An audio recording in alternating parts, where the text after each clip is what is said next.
Birkeland was the first scientist to realize that the northern lights had something to do with the electromagnetic storms from the sun.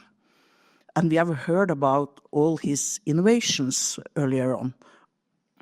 But perhaps for today's team, it's more important that Birkeland led the foundation for much of modern research conducted in the field of space and solar physics. And this brings me to today's Birkeland lecturer, who has led major scientific initiatives looking at how the sun shapes the space environment of the Earth and other worlds.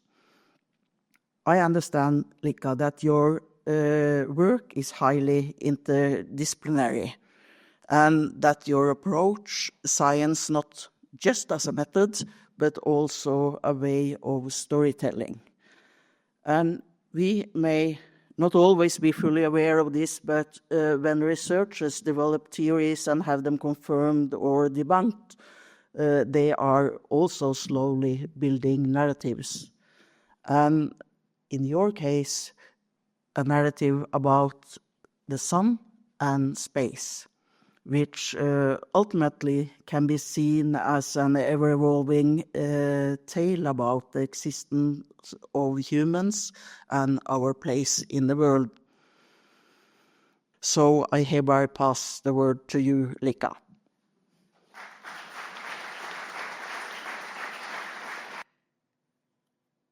So anyone who has actually seen photograph of Earth from deep space, like this particular picture from, iconic Earthrise photo from Apollo 8, might think of the word or two words, splendid isolation.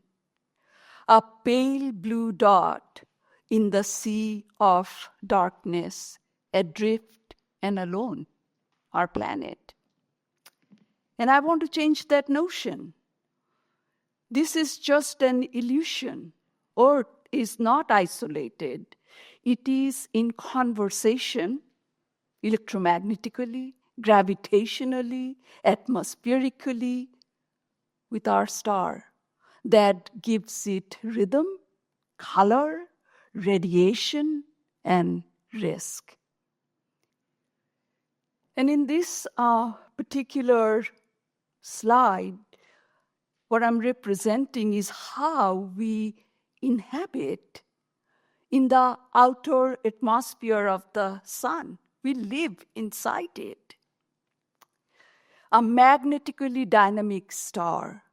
Earth's magnetosphere, down below on the right-hand corner, it's a simulation of a magnetosphere because we can't see magnetic field lines. It acts as a protective shield, deflecting the harmful solar particles, but it is not infallible. Magnetic shields can have little holes. The image of the moon's shadow, the dark patch you see going over planet Earth, is taken during a total solar eclipse, symbolizing the interplay of celestial bodies and highlights moments when solar phenomenon become visible, offering unique insights into solar-terrestrial interactions. I am so grateful to, honor the Birkeland lecture. Oslo has provided for 2 gorgeous days that I have been here. And so, there's this non-stop flood of sunlight that warms our planet and Oslo right now, simultaneously allowing us to live and to see. But we have to keep in mind that invisible connections are equally profound. Solar radiation puffs our atmosphere, altering its structure and chemistry. Solar wind surrounds our magnetosphere, lighting up polar skies with curtains of light. known as the aurora, and driving currents of electricity through the soil below that can cause harmful impacts. Solar magnetism deflects cosmic rays, moderating the effect of the galaxy on our tiny home in space. And who knows, maybe even seed cloud formation. But it is all about connectedness. That is what I see in my universe. This visual underscores that Earth exists within the sun's extended atmosphere, just to legitimize what I said, meaning solar activity directly influences our magnetic field, atmosphere, and even modern technologies, and that's critical. 100 years ago, sun didn't matter. Sun mattered, but didn't matter the way it does today in our technologically vested world. Understanding the sun-earth system is crucial because solar variability can impact everything from climate to communication systems, illustrating the interconnectedness of our planet with a star. And so, I mean, we all began somewhere. It's very difficult to peel back in time, and even when we go to Big Bang, Maria, the question becomes, what before? And we don't know all the answers, but the method of science is to kind of probe deeper and deeper. So while billions of stars are scattered around the universe, the one in the center of our solar system, in a tiny spiral arm of our Milky Way galaxy, plays a special role for us here on Earth. And our sun formed about some 4.5 billion years ago in the Orion arm of the Milky Way galaxy. I'll give you a couple of more visuals to orient ourselves with this particular picture of the Milky Way galaxy. And so this places our solar system as a small but integral part of a vast galactic structure. Recognizing this cosmic context helps us appreciate the scale and history of our star and the environment in which Earth and life evolve. We are still special. We still haven't found the kind of life we have here anywhere else yet. That doesn't mean it doesn't exist. We think it exists. But are we going to be able to develop the technology to find that? And the race is on. We've been trying to do this for a while. So this is another rendition of the Milky Way galaxy, which is our cosmic home, a sprawling collection of stars, gas, and dust. That's how stars are formed. You know, Maria did an amazing job in introducing nuclear astrophysics. That's the heart. That's how energy is formed. So this is kind of showing various features of the galaxy, reminding us of the immense scale beyond our solar system, of course, and situating the sun within this grand structure, emphasizing our place in the universe. And this picture actually kind of shows you exactly where we are on that scale and where the rest of the solar system resides in this local arm of the Milky Way galaxy. This is just to kind of represent, right, how is a star born? It's born from a collapsing cloud of gas and dust forming a protostar surrounded by a disk. And this is, of course, an artist's rendition. And sometimes some stars will eject material in bipolar jets. Don't know if our star did that. We didn't have satellites back in the days, 4.5 billion years ago. A common feature is, this is how a star is formed. As gravity pulled the cloud together, it spun faster and grew hotter until nuclear fusion began at the core. And that's when a star is born. lighting up our star. Planets formed from the leftover material, and that's the concept you are seeing there, right? And one of these leftover sparks, Earth began to orbit, wrapped in a magnetic cocoon, kissed by solar wind, spun into complexity by light and heat. This is the heart of heliophysics, a new discipline that really connected the sun and Earth, the solar terrestrial, sun and other stars, sun and interplanetary medium, sun's sort of encumbering of the solar system. And we live inside the extended atmosphere of this star. Now, this is a visual from one of NASA's many satellites, Solar Dynamics Observatory, launched in 2010, taking exquisite data to this date. It's 4K by 4K resolution data of 10 different kinds of filters taken every 12 seconds. It's humongous. I actually once asked Google, I said, would you be able to host this data for NASA?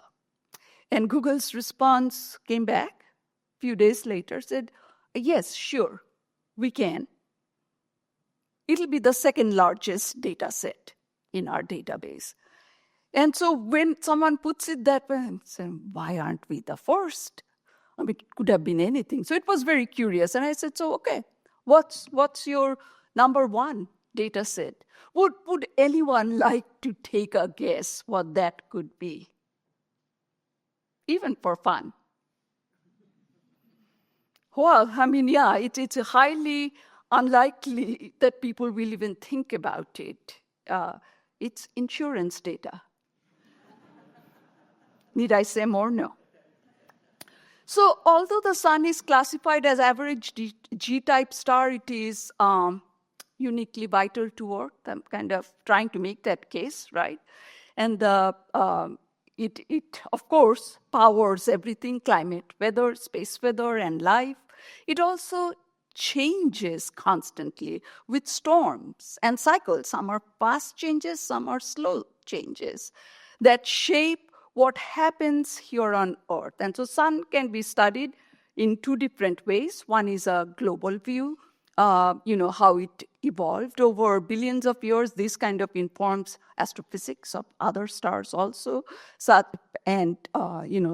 kind of understanding creates a convenient reference for many stellar parameters like size, mass, luminosity, a whole host of them. And then there is a local view, the only star that's close enough to view the spatial and temporal variability, as I was talking about with regard to Solar Dynamics Observatory. It kind of allows us to probe deeper into sunspots, active regions, vacuoles, spicules, granulation, plumes, prominences, coronal holes. I should have written a haiku. It would have been easier to describe. It's just, there are just too many such features. The average middle-aged star on the main sequence, not too big, not too small.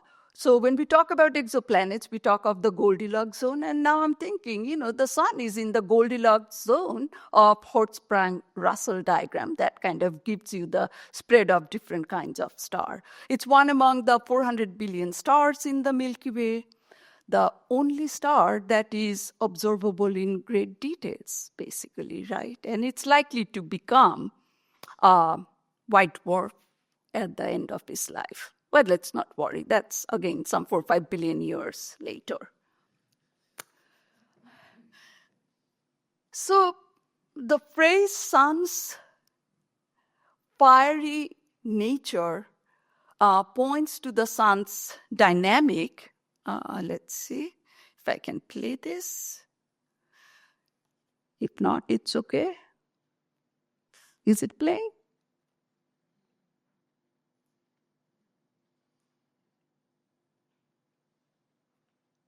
maybe not.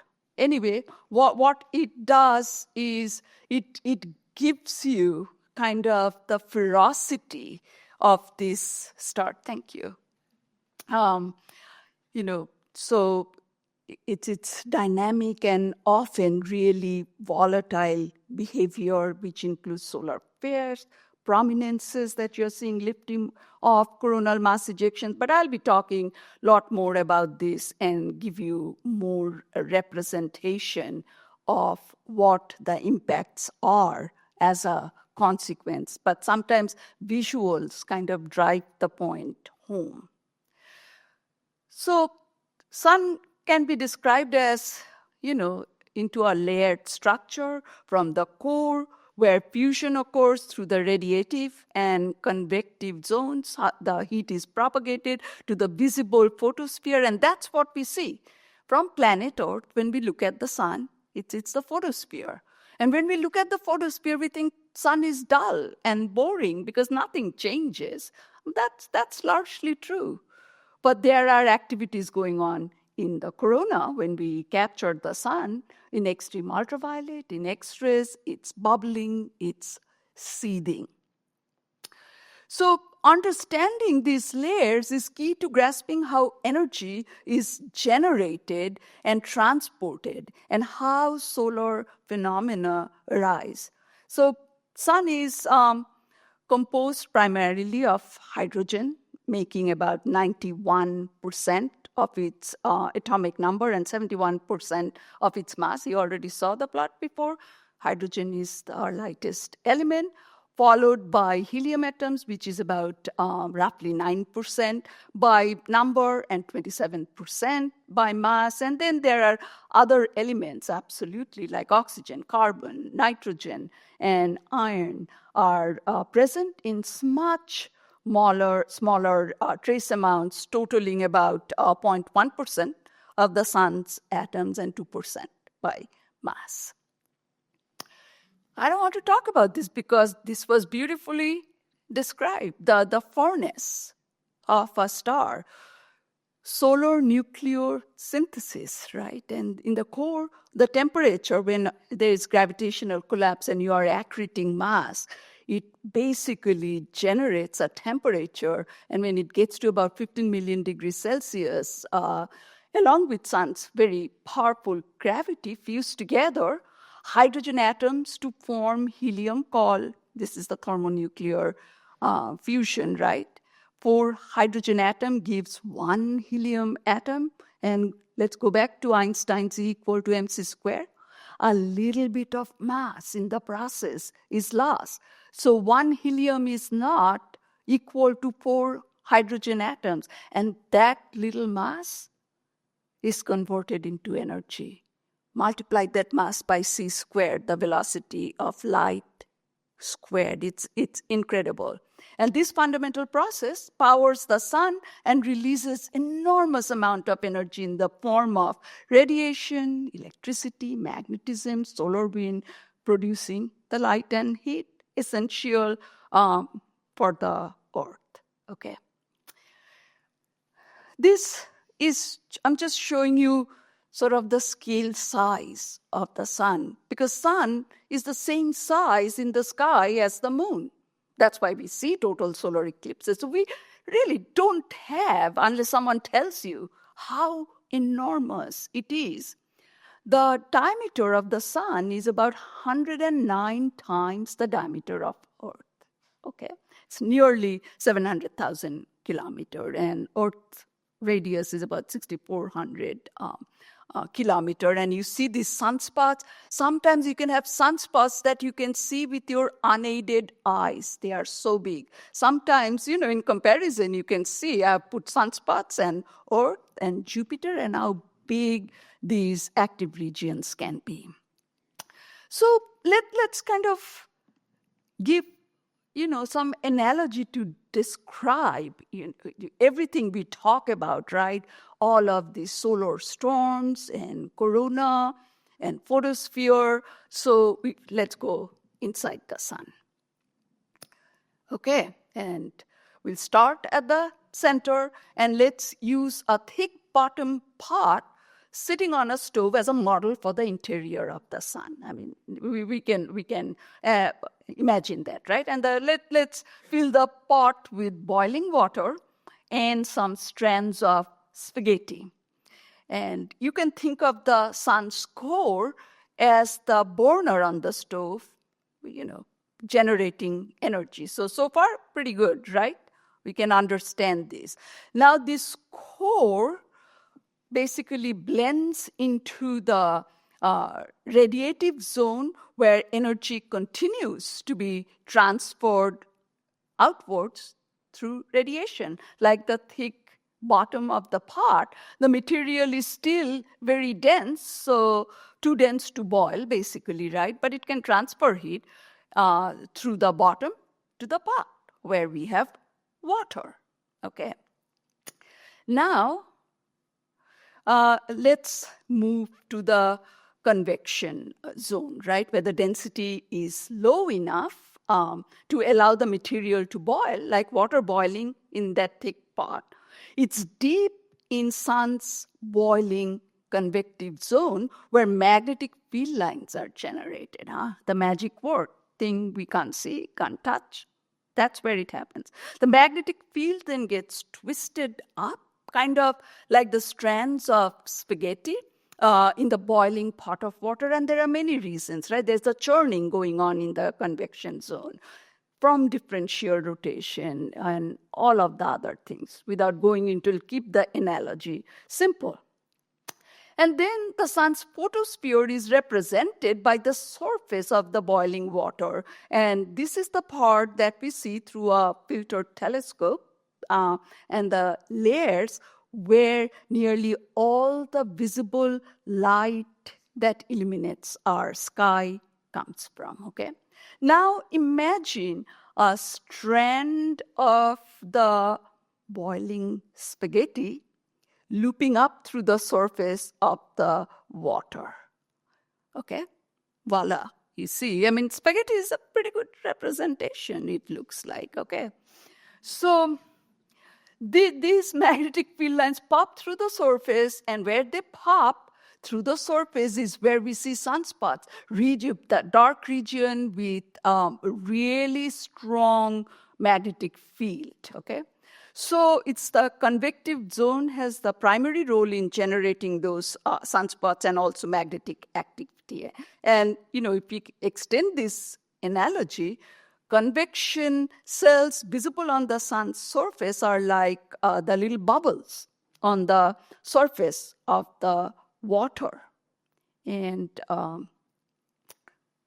sorry, let me go back. And basically, the steam that you see coming out, it's the corona. Okay, enough of that. And this is, I'll give one more analogy, just to kind of drive home, because these are at the root of so many things, right? So the magnetic sun.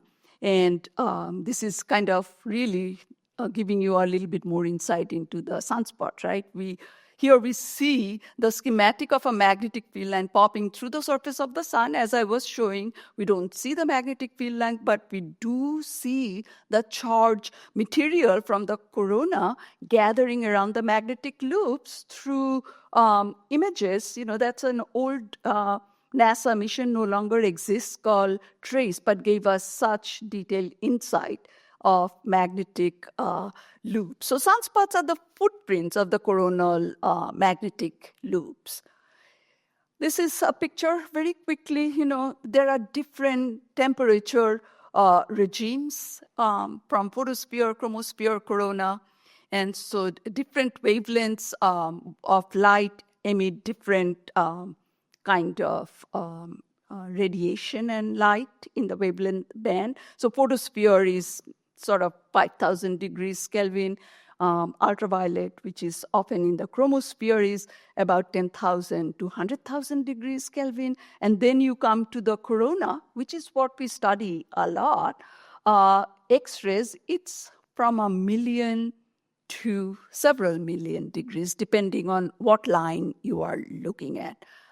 And then that's what is generating a lot of the solar wind conditions and creating the ambient solar wind field outside the corona. So let's now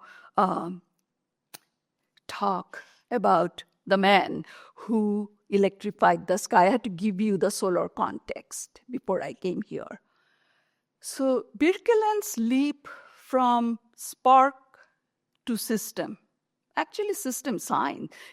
Over a century ago, he proposed that the aurora, those shimmering curtains that you see a lot here of green and red over the poles generally was powered by solar particles, but nobody really knew what solar particles were at the time, and channeled by Earth's magnetic field.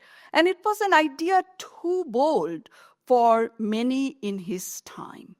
So his terrella Little Earth experiment simulated auroras in the lab long before we could test these ideas in space. But he was right. But his vision was even deeper. And as I'm learning, he was an entrepreneur genius. He didn't do just one thing, even though that's the thing that has kind of shaped the modern day space weather. He saw the sun-Earth connection before we had spacecraft, before solar flares were anything but sunspots. We didn't have those names necessarily. Before space weather had a name. He built terrella, an electrified globe in a vacuum to simulate this connection. Now, I would say this was imagination at work, laboratory art before its time. And his famous quote, and I've given you the Norwegian version, but it was too difficult for me to pronounce. And I normally don't say that, given how difficult people find my whole name. So the quote is just brilliant. And he's trying to convince, I guess, his peer. What you see is not fantasy.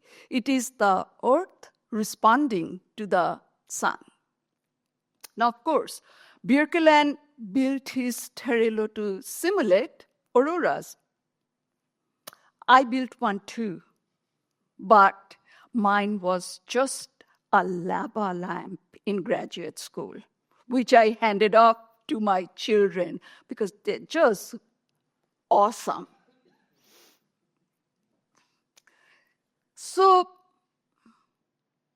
how did we come here, right? So from controversy to being canonized. His work was highly, highly controversial for the time. The prevailing scientific orthodoxy believed space was empty and that electromagnetic phenomena could not extend across such vast distances. Who would blame anybody for thinking that?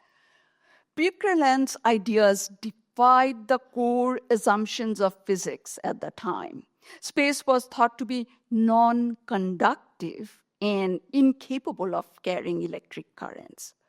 The role of sun in geomagnetic storms was speculative at best at the time. There was no direct evidence of interplanetary magnetic fields or particle flows. And so the lack of in situ, local space measurements made Birkeland's theory unprovable, and his multidisciplinary approach, He blended plasma physics, electromagnetism, and astronomy was way ahead of its time. His critics preferred simpler, earthbound explanations, but today, Birkeland's ideas are foundational in space physics, taught in classrooms, and used in space weather. And this is kind of a simple depiction of how his ideas got verified in the space age, right? They were vindicated decades later with Explorer 1, which discovered the Van Allen radiation belts confirming charged particles are trapped by Earth's magnetic field. Subsequent missions, such as interplanetary monitoring platform in the cislunar environment, over one solar cycle measured fields And solar dynamics observatory, solar orbiter, and Parker Solar Probe have literally refined our understanding of solar terrestrial connections and validating his remarkable idea. Okay, to Aurora, when solar wind dances with Earth. I mean, this is magnificent, right? Northern lights result from collision. Just like you were talking about collision, this is another collision and different kinds of emission of light. Physics is kind of about the same, different kind of operating environment. And so collisions between charged solar wind particles and gases in Earth's atmosphere. Different gases produce distinct colors. So oxygen at lower altitude creates greenish hues, and that's what we see most often. High altitude oxygen causes rare red auroras. So 100 kilometers green, 300 kilometers red. And then nitrogen produces blue or purplish red, all different types of blend of colors. And so what's the physical process? Sun emits charged particles called solar wind. A particle from solar wind is captured by Earth's magnetosphere. You've seen some of these movies, might come again later. These particles are then get drawn up to the Earth's magnetic poles, where they interact with atoms of oxygen and nitrogen, exciting them, energizing them. The excited electrons of these atoms emit energy in the form of light, and that's what aurora is. I mean, in a way, I think nature is breaking it to us easy, right? So auroras are solar storms hitting Earth's magnetic field, storms. Let's not forget that. Which means the northern lights are basically the universe saying, oops, my bad, here are some pretty colors. Enjoy. Because it can have deleterious effect today, which we didn't know back in the days. So this is again, it's a universal wonder, right? There's a universal fascination with the northern lights, a natural wonder that has inspired cultures worldwide. How humanity perceives and interprets auroras, emphasizing their beauty and shared human experience of witnessing this celestial display. And I have written up some words for the Norwegian culture, right? You've been big on that, basically, right? But I would say that auroras are more than light shows. They carry informations. Scientists can read their patterns like a language, learning about the sun's mood and Earth's magnetic field. When you see different color at 100, at 300 kilometers, you can figure out the concentration of oxygen in those regions. You can figure out the amount of energy that had to be transpired through the sun's solar wind to create those conditions. There's just enormous amount of chemistry, structural dynamics that's going on. There's so much knowledge in here that I cannot go into. So, in Norway and other Arctic regions, these lights are woven into myths and stories. They were once thought to be spirits, battles in the sky. Such beautiful metaphors or signs from the gods. Today, of course, they inspire art, poetry, and science talk, and that one is our Edvard Munch's painting. There are like amazing quotes, from the literature from Norway. When the northern lights dance, the mountains listen. A poetic way of describing auroras as part of Norway's deep natural mysticism. Well, let's transition to solar tantrum, sun as a storm maker. This animation shows the charged particles ejected from the sun and traveling towards Earth. Those lines that you see around Earth are our magnetic field. The solar storm wraps the Earth's magnetic field in like a cocoon, and moving magnetic fields generate a current that can enhance the beautiful aurora. And of course, Birkeland knew that. This works much like a neon sign, basically, right? Where electrons bang into the oxygen and nitrogen atoms, and this is in the aurora, causing them to emit the different lights you see. So keep looking at this picture, and as I kind of describe, and see this connection. So we no longer see the sun as just a ball of light, but as a system of influence. Solar storms affect satellites, astronauts, GPS, aviation, even Earth's upper atmosphere and power grids, the electric currents that go beneath the soil. Coronal mass ejection is a huge expulsion of solar material into space.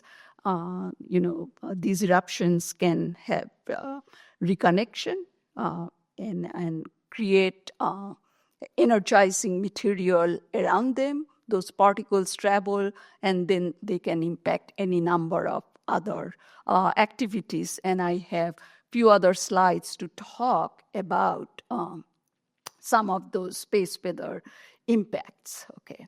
Now, when these storms strike Earth, as you can see, that most particles are deflected by Earth's magnetic field.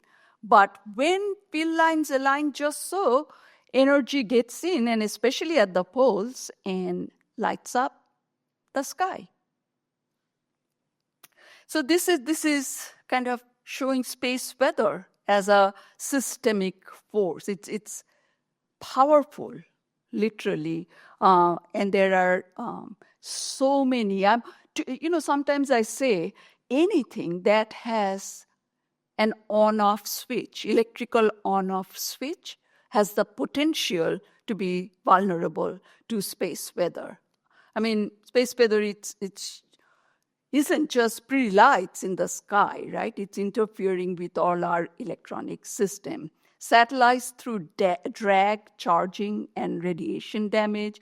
Power grids are geomagnetically induced currents.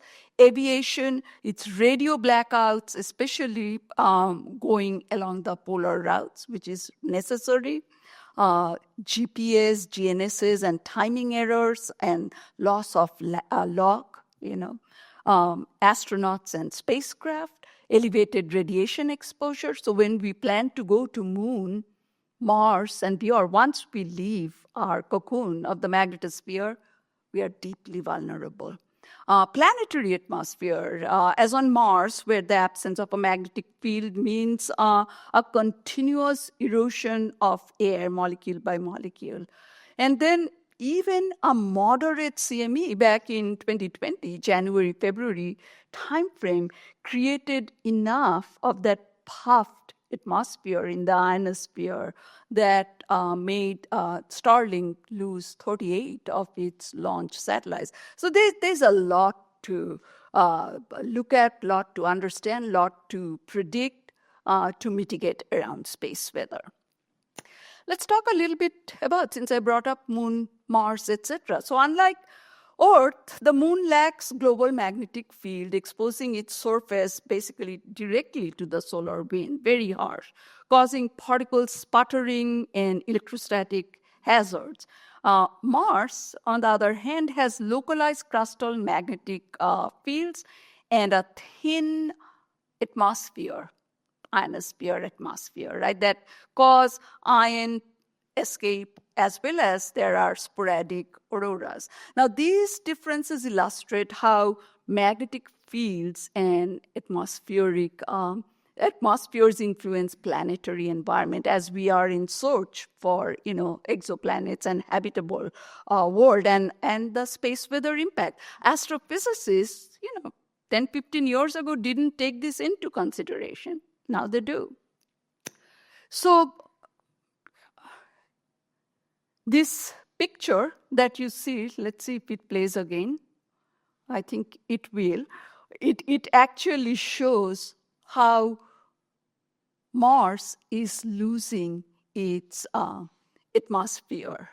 Literally, it's like Mars can lose 1,000% more atmosphere per second than average. And so if there was life once upon a time, that basically disappeared because Mars started losing its atmosphere. And this is what we have to think about our own planet, what we do to it, essentially, right? Because it matters.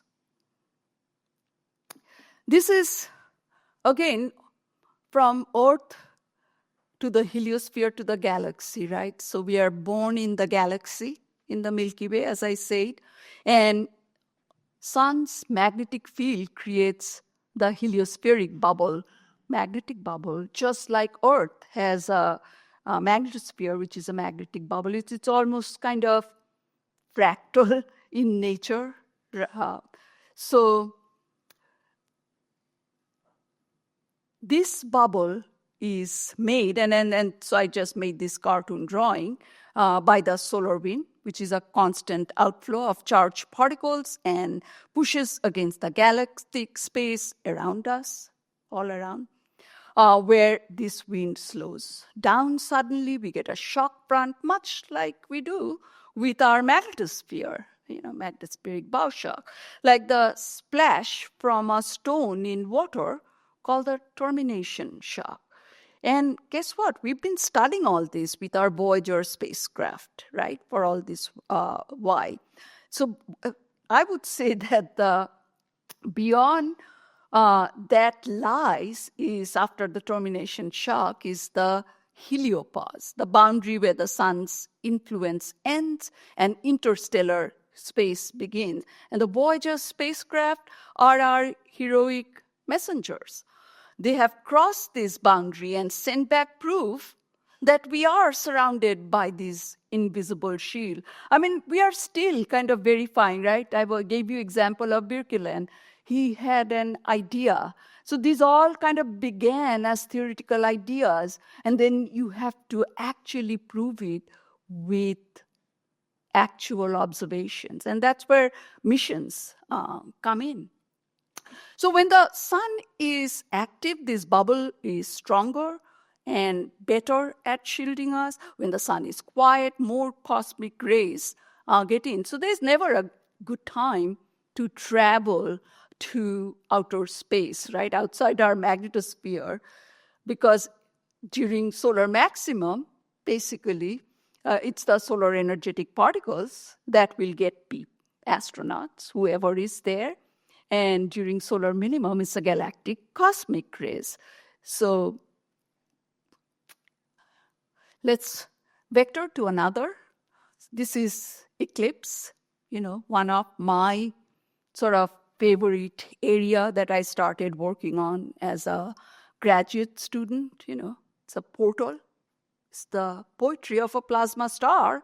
If you have actually seen a total solar eclipse, during a total solar eclipse, the sun's corona, the outer atmosphere, is visible, and that's the only time you get to see it. And it's a remarkable coincidence of nature, as I was saying, right? That the angular diameter of the sun and Earth is the same, and that's why the sun and moon is the same, and that's why moon can block the photosphere of the sun during a total solar eclipse. And we see this corona, invisible light revealing its structure and dynamics. Studying the corona provides critical clues, for how is the corona heated, and where is the corona heated, and how is the solar wind accelerated. I mean, these are essential for understanding heliophysics, space weather, solar terrestrial interactions. And I want to, let's see if it,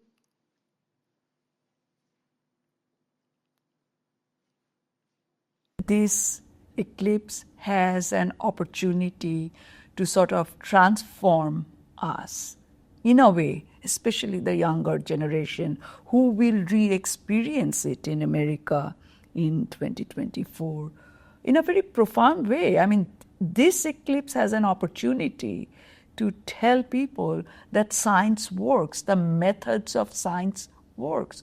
We can predict this event. We can predict future events. You can teach about basic geometry of what's happening during the eclipse. You can talk about our endeavor to find exoplanets, that the techniques we use in detecting exoplanets in far, far away solar system is nothing but, that particular moon in another solar system or a planet sort of casting a dip in the stellar brightness. So, if we can take people closer to that with real examples, what's better than? How much time do I have left? None?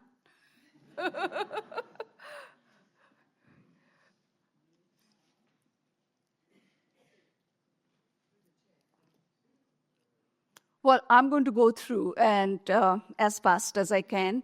So, I have chased shadows all over the world across 7 continents, and this is kind of a poor way of showing all the places. I have been to incredible places.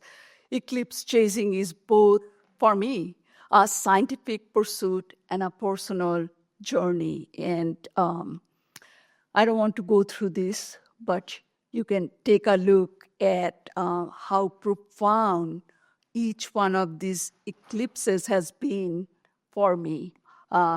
Not just the scientific pursuit, but the cultural landscape in all these places. It provides such a bond. And, ultimately, I came up with my own quote. To stand in the shadow of the moon is to remember that we are part of something rhythmic and luminous. So these next few slides, I quickly go over it. It's not fully speculative. I'm in the imaginary space. And why not? Birkeland did that way ahead of his time. I'm not saying I'm ahead of my time or anything, but it's ideas. Sun-Earth system, you can almost look at it as a living organism, right? Functions like a living organism. The sun breathes plasma and magnetic field, it pulse, influencing the entire solar system, or its magnetosphere essentially acts as an immune system, protecting and adapting to solar energy. It does that, right? We basically see the functionality and map it to our own vocabulary. And this coupled system links solar activity to life on Earth with modern digital tools like digital twins, like foundation models, and I didn't even touch the A word, artificial intelligence, which I, by the way, call not artificial, nothing artificial about it. I call it augmented intelligence. It's just like telescope, microscope. It enhances our understanding, and AI allow us to use vast amount of data and pull information out of it. And so these digital twins enable advanced modeling and prediction, reflecting a conscious effort to understand and anticipate solar influences. So this is I think this is pretty basic, and I think I can defend everything I have written there. And maybe I should write a short thought paper. I thought about it as I was putting this slide together. And so we used magnets and cathode rays, right, back in the days. And now we use algorithms and AI. Birkeland had iron filings. I have Python scripts. I do work on AI now that refuse to run, of course, unless I bribe them with coffee, or me. Okay. So Birkeland's legacy in today's language, it's pretty incredible, right? And many of you already spoke to that. His legacy is profound and multifaceted. His intuition about auroras as solar particle interaction was, as we discussed, dismissed, but now underpins space weather science. And modern spacecraft like Solar Orbiter, Parker Solar Probe, is touching the sun and proving this again. I think Birkeland proposed that auroras are caused by charged particles, and which was labeled science fiction. And today this is foundational. I mean, that's such a profound legacy, His terrella 2 spacecraft, his Solar Orbiter and Parker Solar Probe, carry instruments to directly sample the solar wind and magnetic fields. These missions touch the sun, a dream Birkeland could only simulate in a vacuum chamber, literally, right? And then there are modern networks, right? His concept has become a global observatory. There are ground-based networks like SuperDARN, like Themis ground-based component, like IceCat that monitor Earth's magnetosphere in real time. They track auroral currents, magnetic storms, and solar particle influx. And again, these systems extend Birkeland's methods from a single lab to a global observatory. And as I said, magnets to algorithms, filings to AI, that's the digital realm, right? We have models now that learn from petabytes of space data to predict auroras, flares, and geomagnetic storms. Ionospheric digital twins is a real concept. People are working on it that simulate real-time conditions for aviation GPS and power grid operations. So again, Birkeland's used magnets and ion filings, and today we use algorithms and data. And then there is the future beyond Earth. Auroras as beacon of life on distant worlds. So auroras indicate the presence of an atmosphere and magnetic field. So two key ingredients for life, for exoplanet, if that's what we are looking for. So SETI and astrobiology researchers look for these signatures in exoplanet observation, and Birkeland's work now echoes in the search for life beyond Earth. Who would have imagined that 100 years ago? Well, where are we going? Good question. Looking ahead, heliophysics is expanding beyond Earth to study how stars shape planets across the solar system and beyond. AI-powered tools like, HelioLab, Frontier Development Lab are revolutionizing solar science by improving forecasting and uncovering hidden solar dynamics, literally, something for which we don't have the physics, but we are able to predict. It is that amazing. The concept, this is kind of a fun concept of a Birkeland bot. Maybe one of you will champion this as innovation, right? Envision AI explorers carrying digital twins into space to study magnetospheres, blending technology and exploration in new ways in other part of the world, in the solar system. We start with the solar system, of course. So on Mars, solar storms hit directly because no magnetic field, not substantial. So in other words, you can think of it as no auroras, just sunburn. That's what we will get as we plan for these future trips. Literally, so I have to add some kind of fun concept. It is not just warmth and heat that we experience on planet Earth. It is harsh out there. digital twins tell us, let us predict space weather, which is just like natural weather, except you don't need an umbrella. You need a Faraday cage to protect yourself from radiation. So, what is my vision of heliophysics?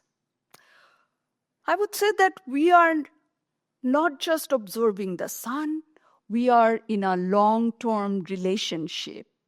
And let me tell you, like any long-term relationship, it's complicated. Like the other stars we see in the night sky. This is my last slide. This is with thanks to Robert Redford for lending his voice to Cosmic Collisions.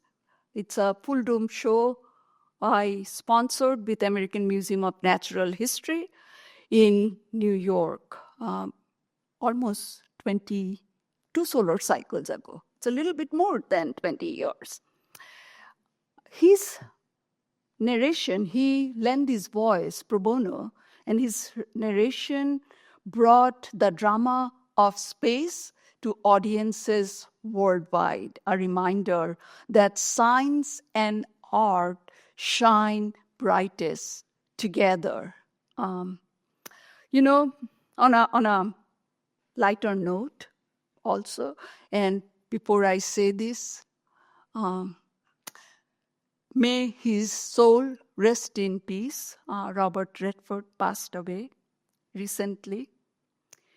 And on a lighter note, I would say that after all, when Robert Redford tells you the universe is dramatic, you believe him.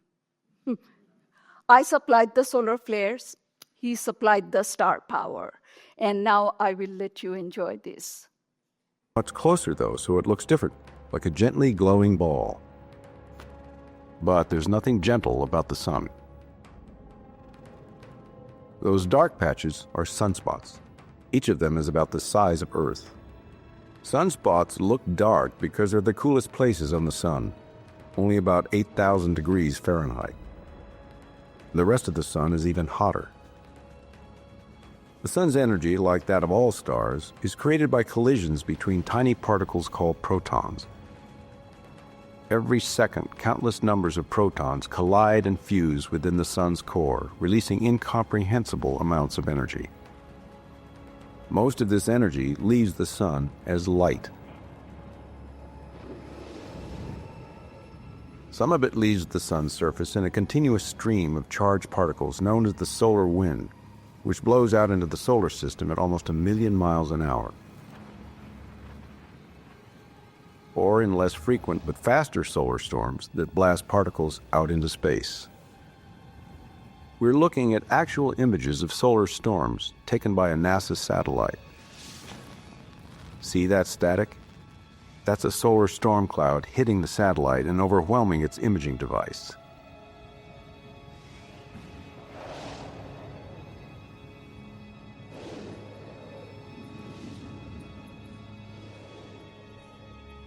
The solar wind blasts across the planets in the solar system every second of every day. It's so powerful that contact with it would sweep away a large portion of our upper atmosphere, removing much of our water and dramatically altering the development of life on Earth. But fortunately, Earth is protected by an invisible natural shield. What you're seeing is a visualization of Earth's magnetic field. This field arises from Earth's iron core, which makes our planet act like a big magnet, attracting some things and repelling others. Wrapped in this cocoon, Earth is sheltered from the solar wind. But some of the particles make it through this magnetic barrier, eventually reaching the North and South poles. The results are spectacular. Glorious, shimmering curtains of color. This one is the aurora borealis, the northern lights. Auroras occur when charged particles from the solar wind and solar storms collide with the upper atmosphere of Earth, causing atmospheric gases to glow, That's the International Space Station, circling the globe in low Earth orbit, about 250 miles up.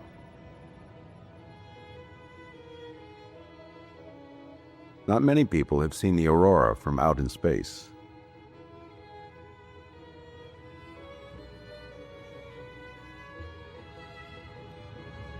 The collisions that cause auroras happen between 60 and 300 miles above the surface of the Earth,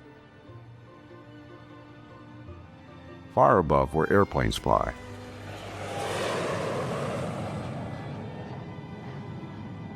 And create one of the greatest natural light shows on our planet.